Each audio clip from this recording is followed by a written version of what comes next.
Cette émission vous est présentée grâce à la participation financière des caisses Desjardins de la Basse-Lièvre et du Cœur des Vallées, qui se distinguent par leur nature coopérative et leur implication au sein de la communauté. Ce soir, Infomag, le projet du terrain synthétique est bel et bien vivant. Deuxième fin de semaine occupée pour Opération Nez Rouge. Et motoneigistes, soyez prudents.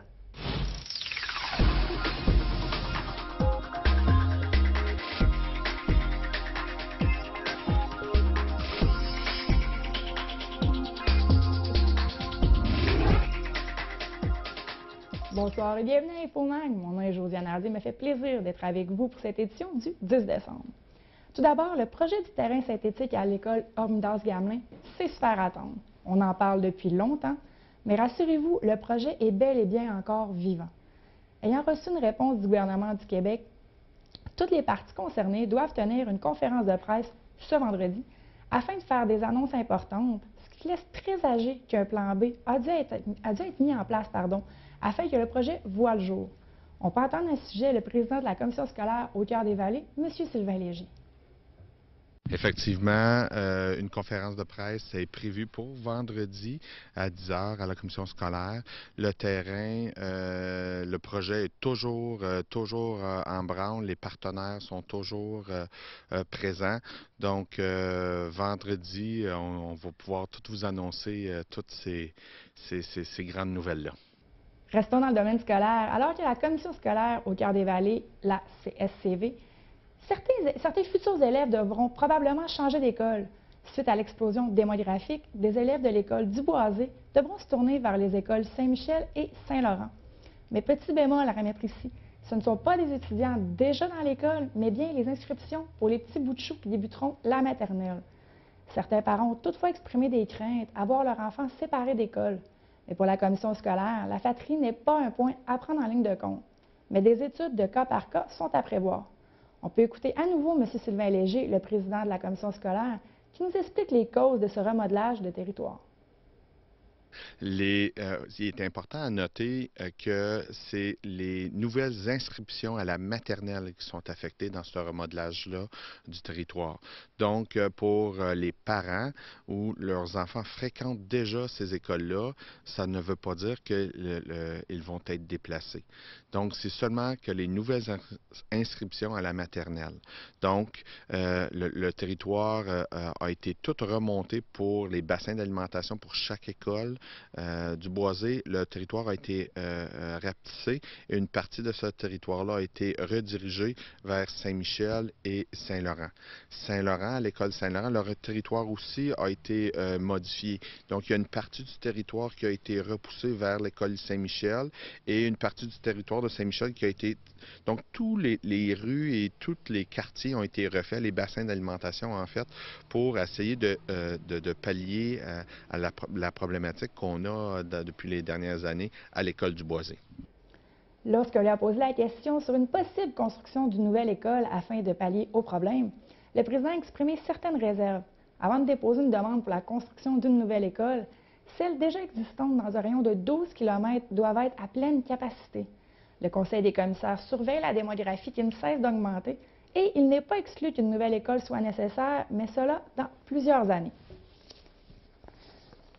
La ville de Gatineau a émis un avis d'ébullition de l'eau pour les secteurs de Bottignam et de Masson-Angers. Cet avis fait suite à des travaux qui ont été effectués à l'usine d'eau potable du secteur de Bottignam. Vous pourriez voir une baisse de pression dans l'eau.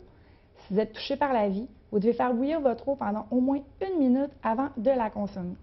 L'avis est en place jusqu'à nouvel ordre. Des tests seront effectués et si ces derniers s'avèrent négatifs, l'avis sera alors levé.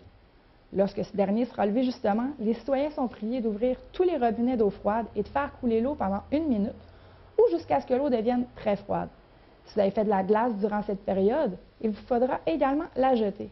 Si vous avez des questions à ce sujet, la Ville de Gatineau vous invite à communiquer avec le 311 ou encore sur le site Internet de la Ville au www.gatineau.ca. Le gouvernement du Québec veut déposer un projet de loi qui réglementerait le prix des livres, du moins pour les 9 premiers mois de sa vie. Le ministre de la Culture, M. Makakoto, en a récemment fait l'annonce. Cette mesure limiterait à 10 le rabais qui peut être appliqué sur les livres en nouveauté au courant de leurs 9 premiers mois de mise en marché. Par exemple, un livre dont le prix est fixé à 20 $ par l'éditeur pourra être vendu 18 $ les 9 premiers mois et par la suite être réduit de plus de 10 %. Ce projet de loi aura une période de mise à l'essai de 36 mois, soit 3 ans. Selon le ministre, cette mesure a pour objectif de donner un nouveau souffle au réseau des librairies indépendantes qui font face à une concurrence très féroce de la part des grandes surfaces. Mais qu'en pense le propriétaire de la librairie Rosemary, M. Marc Laprade? Je vous laisse entendre ses commentaires. Nous autres, c'est une excellente chose pour nous. Pour obtenir une librairie comme ici, qui a environ 20 000 titres, ça prend beaucoup de sous. Puis les grandes surfaces viennent nous enlever la crème en mettant les meilleurs vendeurs en grosse quantité à prix réduit.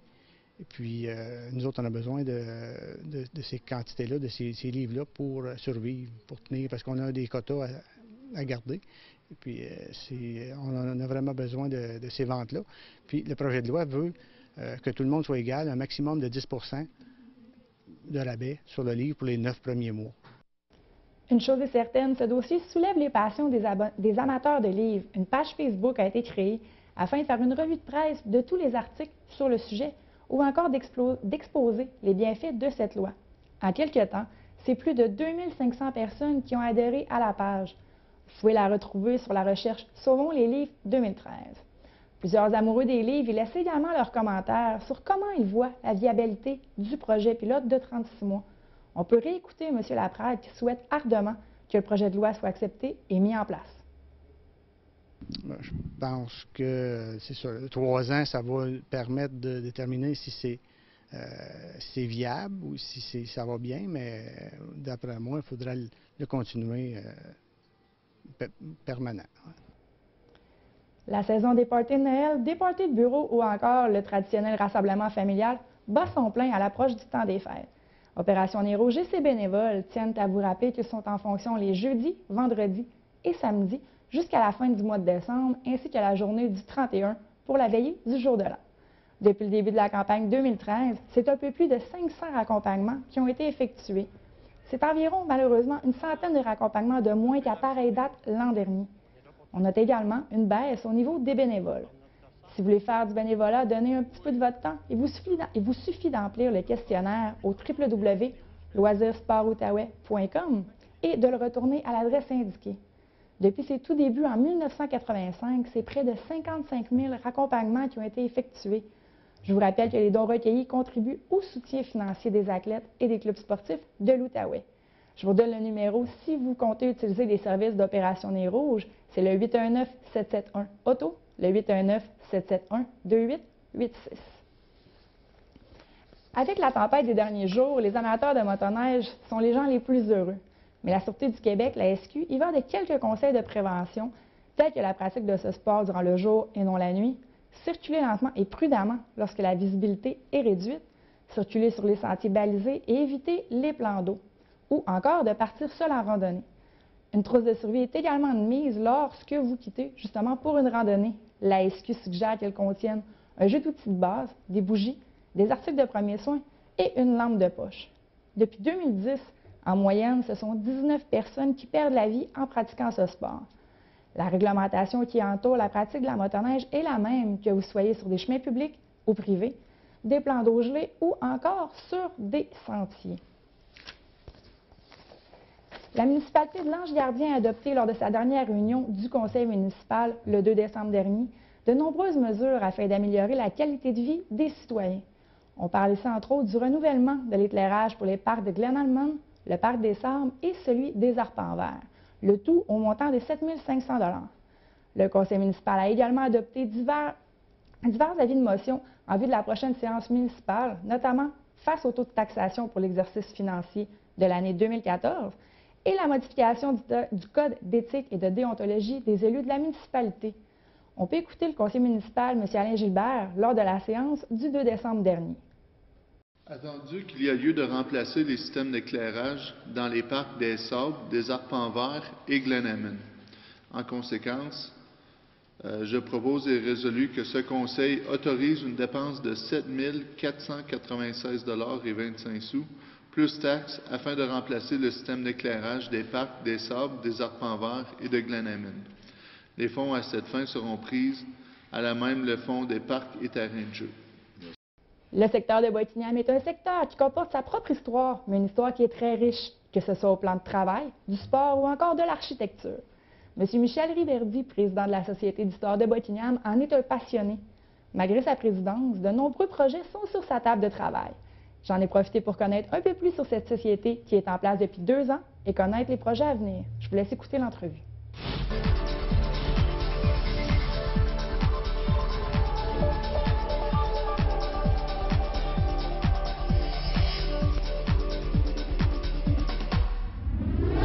On est avec M. Michel Riverdy, qui est le président de la Société d'histoire de Boitignam. Bonsoir et merci d'être avec moi. Merci. Pour ceux qui ne seraient pas super familiers avec la Société d'histoire de Boitignam, je suis certaine que j'ai des auditeurs qui font « Hein, on a une Société d'histoire à Boitignam ». Pouvez-vous me dresser vite fait le portrait, dans le fond, le mandat de la Société? Bien oui, la Société d'histoire existe depuis 20 ans. C'est notre 20e anniversaire en 2013. Et le mandat et la mission de la Société d'histoire de Buckingham, c'est de recueillir le patrimoine sur toutes ses facettes, c'est-à-dire le patrimoine bâti, le patrimoine historique, le patrimoine vivant, et d'en faire la distribution à notre collectivité. Parfait. C'est votre 20e année. Est-ce que vous avez fait des petites affaires spéciales, justement, pour célébrer ça? Oui, mais c'est arrivé comme par hasard, mais c'était de toute beauté. C'est qu'on a inauguré notre première exposition permanente. C'est que maintenant, depuis le 18 septembre, nous avons maintenant une exposition permanente de qualité professionnelle qui démontre, qui s'appelle Buckingham Ville Énergie et qui démontre un peu tous les aspects, pourquoi les gens sont venus ici, à Buckingham, s'installer et qu'est-ce qui a fait que cette petite société a grandi à un moment donné, c'est la présence d'énergie sur la rivière. Vous avez mentionné tantôt, il y a une petite vidéo promotionnelle, si les gens veulent aller le voir. Oui, sur YouTube. Et il faut suivre les nouvelles technologies, les nouvelles tendances. Vous faites donc dans la petite barre de recherche Buckingham Ville Énergie et vous allez avoir un beau petit démo de 3 minutes à peu près qui vous montre le visuel un peu de ce que vous pouvez voir à la nouvelle exposition. Ça fait 20 ans que la Société est créée, c'est votre première exposition permanente. Comment vous l'avez créée? Est-ce que c'est les gens qui peuvent vous apporter des trouvailles qu'ils font dans leur grenier ou des affaires comme ça? Mais je suis bien content que vous posiez cette question-là. C'est que je vais la répondre en 2 volets, parce qu'il y a 2 questions. Donc, premièrement, on l'a créé avec un comité. Ce sont des gens de la Société d'histoire de Buckingham, du réseau du patrimoine gatinois, la ville de Gatineau aussi, qu'on a mis notre expertise ensemble pour sélectionner ce qu'on avait comme artefact, comme histoire. Et oui, les gens peuvent participer, parce que l'histoire ne se termine jamais. Donc, il y a des petits bijoux qui traînent là, dans tous les foyers de Buckingham, j'en suis persuadé. Et ce que je demande aux gens souvent, c'est apportez-nous vos choses, comme vos photos, par exemple, ou vos artefacts. Et ce qu'on peut faire, c'est les numériser. On vous retourne les originaux. Parfait, c'est très bien ça. L'exposition permanente, dans le fond, elle va être là à l'année ou on parle d'1 an, 2 ans, je sais pas? Oui, en termes muséologiques, une exposition permanente, c'est quelque chose qui dure entre 15 et 20 ans. Okay. Ou qu'une exposition temporaire, c'est quelque chose qui dure entre 6 mois et 1 an. On va avoir la possibilité, on a les deux, c'est-à-dire qu'on a notre nouvelle exposition permanente, où ce qu'on a véritablement refait peau neuve à l'intérieur des locaux, et on a un tout petit espace où ce qu'on va avoir des expositions temporaires, dépendamment des saisons, dépendamment des thèmes. OK, super. Vous êtes situé à quel endroit? On est situé au 379 avenue de Buckingham, ou comme les gens disent, juste à côté du tigre géant. Bon moyen de se situer. Il nous reste un petit 3 minutes, mais là, vous avez un projet qui s'en vient, qui est fabuleux. Mémoire vivante. J'aimerais ça que vous m'en parliez un petit peu plus. Bien oui, comme que je mentionnais tantôt, dans notre mandat, dans notre mission, nous avons de préserver toutes les facettes du patrimoine, y compris ce qu'on appelle le patrimoine vivant. Le patrimoine vivant, c'est la mémoire collective des gens d'une société. C'est le monsieur, la dame, la personne qui a des expériences et ça peut être une transmission de savoir, par exemple. Donc, on pense de profession. Ça peut être, on se souvient peut-être à une certaine époque, on avait le principe des maîtres et des apprentis. Bien, le maître passait ses connaissances à l'apprenti et ainsi de suite de génération en génération.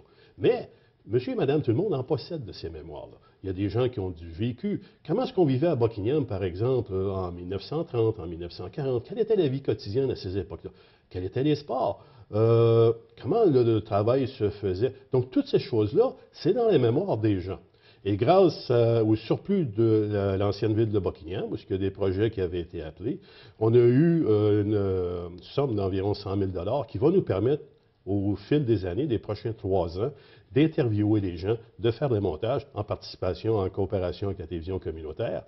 Et ça va nous permettre justement de faire un retour en arrière basé sur la mémoire de ces gens-là. Donc, ce sont des mémoires vivantes. Non, on parle pas d'une exposition. C'est vraiment un projet télévisuel qui pourrait peut-être être jumelé avec une exposition, avec si les gens vous apportent des artefacts, vous apportent des souvenirs. Oui, on va prendre du vidéo, de l'audio des gens qu'on va interviewer. Et si ces gens-là ont des artefacts, des photos, on va les inclure dans la documentation. Et le produit final, éventuellement, va être sur un multimédia. Parfait. Les gens, justement, ces mémoires vivantes sur deux jambes, si je peux m'exprimer comme ça, qui se disent « Ah, mais moi, j'ai des souvenirs, moi, j'aurais des affaires sur le sport, vous avez mentionné l'ouvrier, sur n'importe quel sujet du patrimoine. » Est-ce qu'ils peuvent aller vous rencontrer? Bien, avec grand plaisir, parce qu'il va quand même falloir faire des priorités. Il va falloir qu'on découvre, commencer un inventaire, qu'est-ce qu'on possède, qui a quelle mémoire, et voir à qui s'adresser. Et en même temps, ces gens-là peuvent nous mettre sur des pistes, justement, de connaissance des gens qu'ils ont, tout ça. Oui, on encourage les gens à venir nous voir et à nous contacter.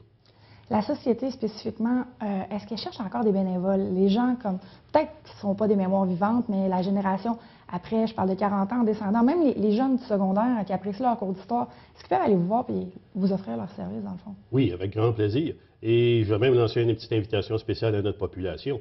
Nos heures d'ouverture sont les vendredis, samedis et lundis en après-midi. Mais si vous avez un petit groupe et vous êtes intéressé de venir nous voir en dehors de ces heures-là, n'hésitez pas, contactez-nous. Ça nous fera plaisir, si possible, d'ouvrir les portes pour un groupe. C'est gratuit? C'est gratuit pour l'instant. Au mois de janvier, on va peut-être demander une donation volontaire. Parfait, excellent. L'invitation est lancée, M. Riverdi. Je vous remercie beaucoup d'avoir été avec moi ce soir. Bien, je vous remercie aussi.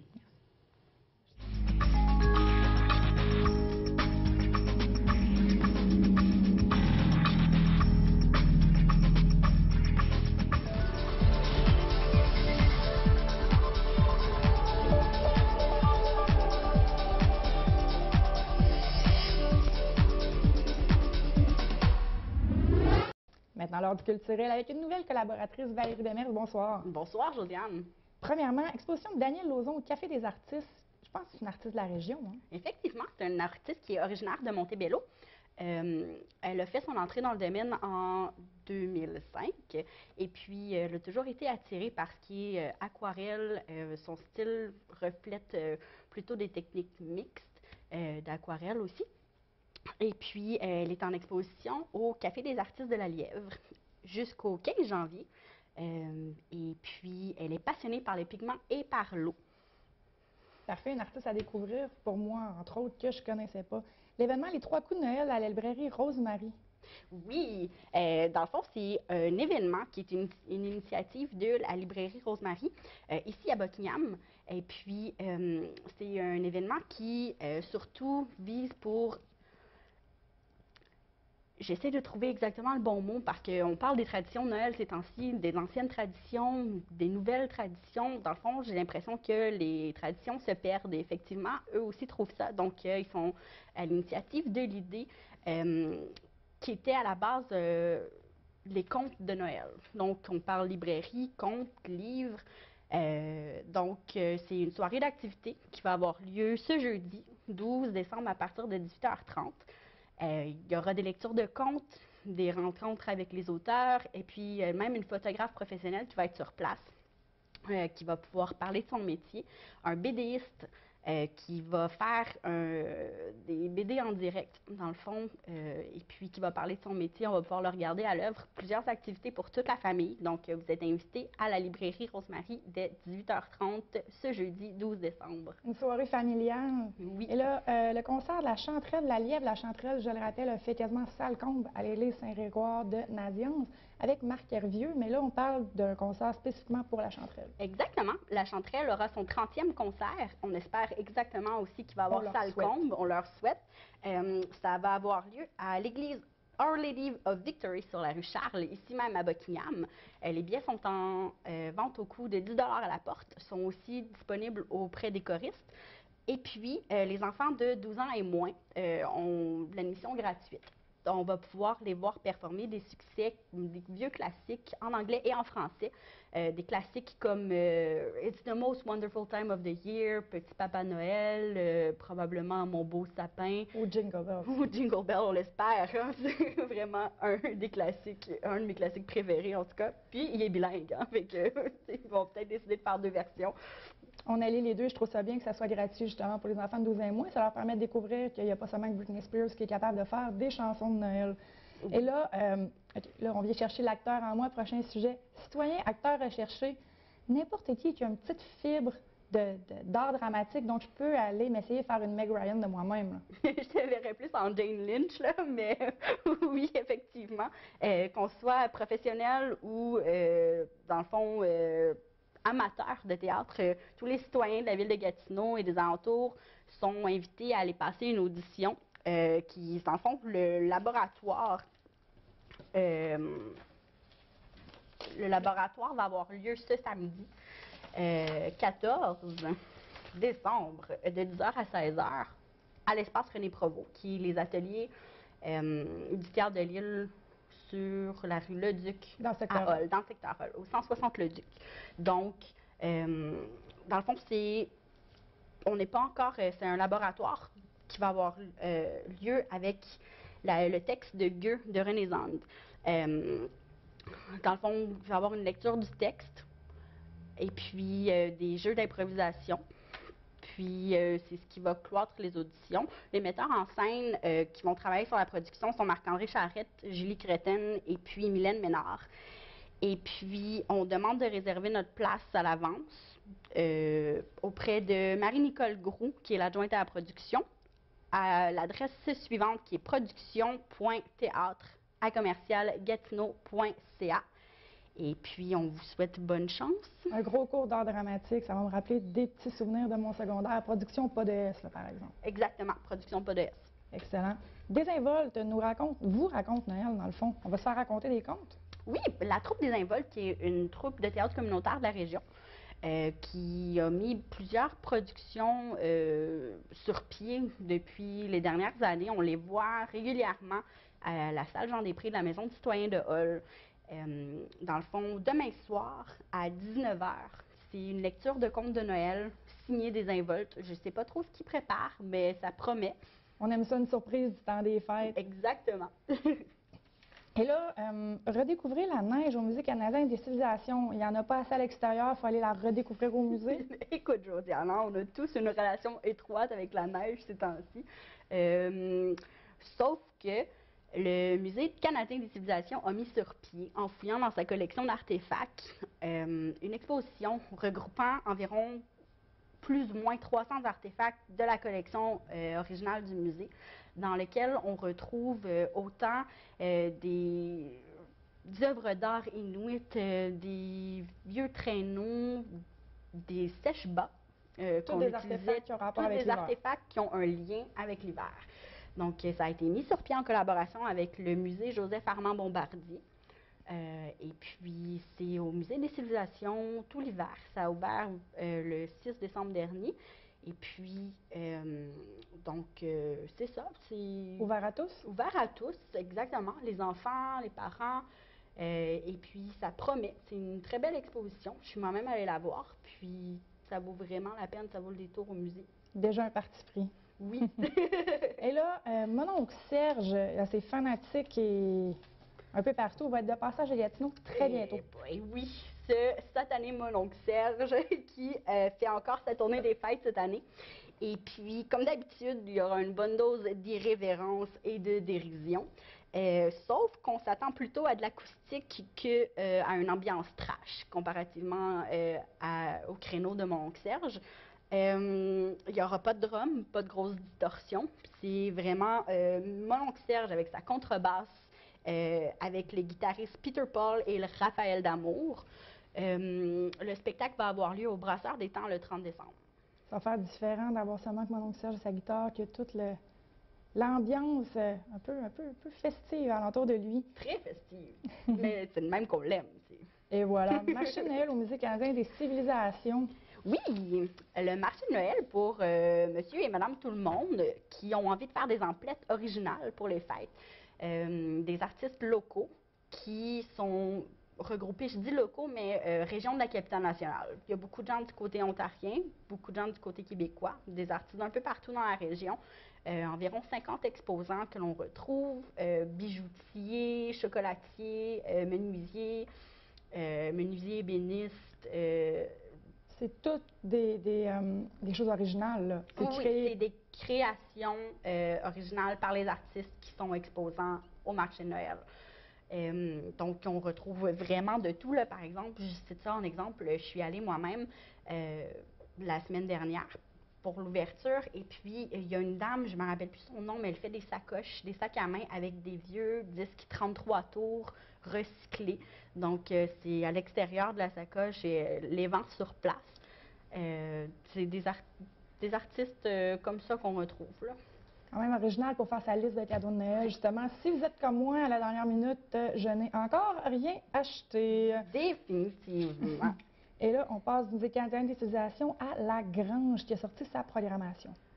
En fait, oui. En fait, la programmation de la Grange de la Gatineau est officielle pour la série de concerts jusqu'au 20 juin. La Grange de Gatineau, qui est un centre d'événements à Cantley. Dans le fond, c'est un tout petit centre d'événements. C'est un organisme sans but lucratif au parc Marianne-Philippe, qui appartenait anciennement à un pionnier et puis qui a légué ça à sa famille pour faire des spectacles. Donc, on parle d'artistes folk rock tels que Phil Jenkins le 25 janvier. On aura Beth et Steph, un duo assez populaire anciennement, plutôt de la génération de nos parents, je te dirais. Mais à découvrir quand même. Mais à découvrir, exactement. Qui aura lieu le samedi 22 février. Le 15 mars, c'est une interprète-compositrice globe-trotter de la région qui revient faire un spectacle, Gabrielle Hook. Et puis, c'est du folk rock aussi. On a un répertoire vocal ancien et contemporain. Le 12 avril, l'ensemble K.O., je ne sais pas si je le prononce comme il faut, j'en ai jamais entendu parler, je compte certainement aller les découvrir. Et revenir nous en parler par la suite. Exactement. Le vendredi 9 mai, on a Yves Desrosiers. Le vendredi 20 juin, Claudia Salguero. Et puis, on a une confirmation de Damien Robitaille en février. Je n'ai pas la date exacte encore, sauf que toute l'information est disponible au www.grange.ca. Damien Robitaille qui est franco-ontarien, je ne me trompe pas. Exactement, qui a performé au Festival des Montgolfières en septembre dernier. Et là, les amateurs de bière vont être vraiment, mais vraiment contents. Le Festibière d'hiver.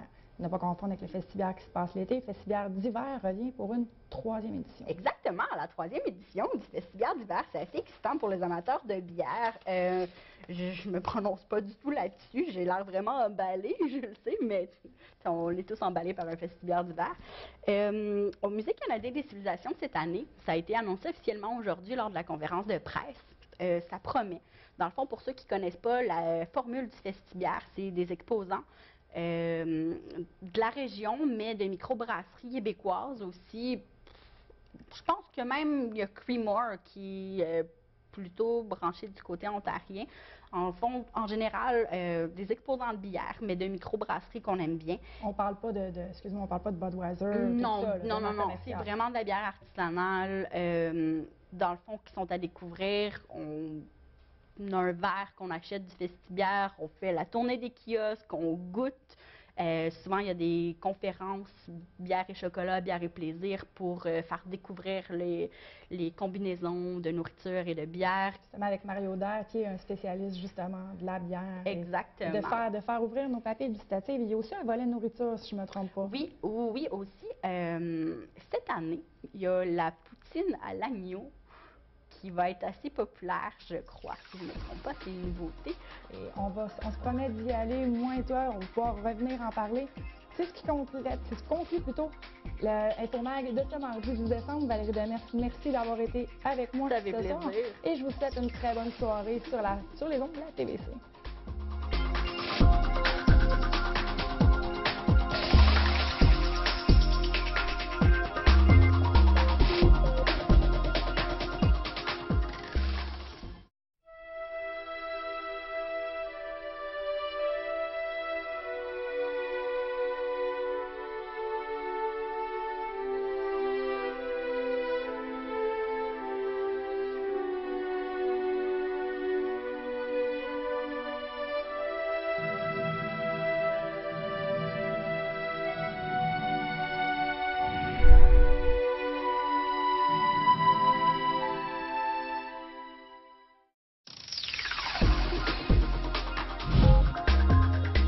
TVC Basse-Lièvre, à l'image des gens d'ici.